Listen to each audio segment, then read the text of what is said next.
দর্শক এই দাঁত দেখুন দেখুন, এতে কিন্তু মানুষ যখন তখন খেয়ে নিতে পারে। মাটির গভীরে লুকিয়ে ছিল এক বিভীষিকা। খনন কাজ করার সময় হঠাৎ বেরিয়ে আসা এক আজব প্রাণী দেখে উপস্থিত সবার পিলে চমকে যাওয়ার দশা। 10 থেকে 12 ফুট লম্বা ধূসর বাদামি রঙের সাপ সদৃশ এই প্রাণীটির মুখটি দেখতে অনেকটা কুমিরের মতো লম্বাটে, কিন্তু সবচেয়ে ভয়ের কারণ ছিল এর সারিবদ্ধ ধারালো দাঁত। সাতক্ষীরার শ্যামনগরে ধারণ করা এই ভিডিওটি সোশ্যাল মিডিয়ায় আপলোড হওয়া মাত্রই ঝড়ের গতিতে ভাইরাল হয়ে যায়। নেটিজেনদের মধ্যে শুরু হয় তুমুল বিতর্ক।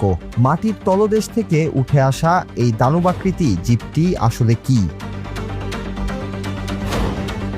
ভিডিওটি ভাইরাল হতেই রহস্য আরো ঘনীভূত হয়। অদ্ভুত গড়নের এই প্রাণীকে কেউ কেউ সরাসরি ভিনগ্রহের প্রাণী বা এলিয়েন বলেও দাবি করতে থাকেন।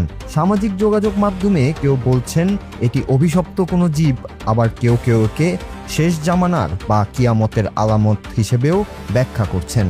ভিডিওতে প্রাণীটির আক্রমণাত্মক ভঙ্গি এবং কামড় দেওয়ার চেষ্টা দেখে সাধারণ মানুষের মনে ব্যাপক ভীতি ছড়িয়ে পড়ে। তবে সত্যিই কি এটি অন্য কোনো গ্রহের প্রাণী, নাকি এর পেছনে লুকিয়ে আছে অন্য কোনো বাস্তব রহস্য?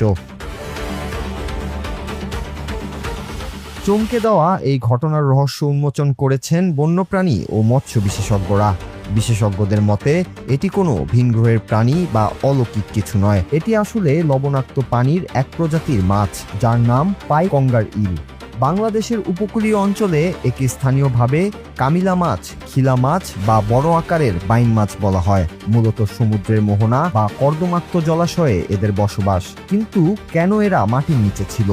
বিজ্ঞান বলছে তীব্র খরা বা জলাশয় শুকিয়ে গেলে এই মাছগুলো আত্মরক্ষার জন্য কাদার গভীর স্তরে গর্ত করে ভেতরে চলে যায় এবং সেখানে দীর্ঘদিন বেঁচে থাকতে পারে। খনন কাজের সময় এই সুপ্ত গর্তগুলো থেকেই আচমকা বেরিয়ে আসে তারা।